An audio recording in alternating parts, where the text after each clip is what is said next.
supoño. Este é un fallo. A ver, explícome. Estou ainda sorprendida. Venos a ver Román, que cando por fin temos falado algo polo mes de setembro, eu pregunteille, pero isto por que é Román? Será por protestar. Non lle encontraba así moita outra explicación ao tema. A que sí. Contestoume moi amablemente, como sempre que falamos, que se un protesta con argumentos e con boas maneiras, benvidas que sea protesta. Vela aquí. Quero dicir con isto, unha actriz, actores, actrices, o único que temos, o único que podemos achegar é o noso traballo. Que fixen eu? Pregúntome. Cando traballamos, dependemos da confianza que os demais poñan en nós. Dependemos de que os demais vexan en nós para outorgarnos a posibilidade de facer o noso traballo, a nosa interpretación, os nosos papéis. Son actriz, son maior. As posibilidades de traballo de actrices non se aguantan a comparación coas traxectorias dos nosos compañeiros actores. Os actores, a medida que van avanzando en idade, vanse rearmando de calidade, de excelencia a hora de facer os seus traballos.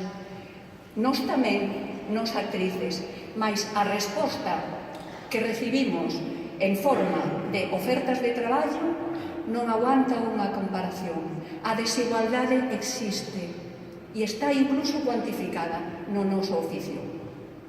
Aló hai moitísimos anos, acaba de facerse referencia a isto no vídeo que se acaba de poñer. 3 actrices, entre as que estaba eu, Marisa Soto, que xa non está, Rosa Álvarez, que ainda segue aí, afortunadamente, e eu mesma, xa lle vimos as orellas a ese lobo e creamos o que nese momento foi unha experiencia pioneira. Mira ti, unha compañía formada únicamente por actrices, nin productoras, nin directoras, non, actrices. E a nosa tema era non esperar que nos chamen a traballar, crearnos mesmas, porque xa nese momento víamos a necesidade absoluta de crear as nosas propias condicións de traballo, as nosas posibilidades de traballar con continuidade, as nosas posibilidades de estar en riba dun escenario o máximo tempo posible. Despois de tanto tempo, estou falando do ano 86, e o Centro Dramático levaba nada máis que 2 anos funcionando. Estaba absolutamente todo por facer. Estaban facendo o que nós pensábamos que era unha profesión que co tempo se había consolidar. Iso pensábamos nós, naquel momento. Creo que ninguén dos que ali e das que ali estábamos podíamos contar co retroceso grave que se ven dando nestes últimos tempos. Non é simplemente unha cuestión dunha crise, é unha paralización absoluta de determinada, sobre todo a nivel do que é a rede de teatros. Dase un deterioro realmente espectacular. A falta de coordinación entre as temporadas de programación, a descoordinación mesmo entre distintas administracións que programan e que están tamén afectadas gravemente por recortes económicos que existen. E non se trata simplemente ás veces de cartos, non, trátase de políticas que poidan suplir realmente estas carencias e potenciar e lanzar o que é unha actividade que foi pioneira no contacto directo cun público e comprometida sempre con esta lingua.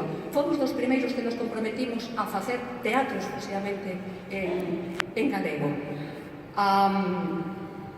Polo que a min respecta, por exemplo, podo vos dicir que dentro de 3 días exactamente, o venres desta semana, farei a última función dun espectáculo, do último espectáculo no que tiven a gran sorte de traballar, Boaxa e Carmín. Despois de 3 semestres de programación, faremos a función número 22. Teño escoitado que estamos, digamos, nunha media, máis ou menos, o que se pode considerar como razoable, como en fin, que non somos os que menos funcións poidamos facer. Pero despois de máis de ano e medio, parece realmente desolador. Ainda non me atrevo a pasar por diante da Estatua das Marías porque sempre me protestan porque non a sacamos máis de paseo.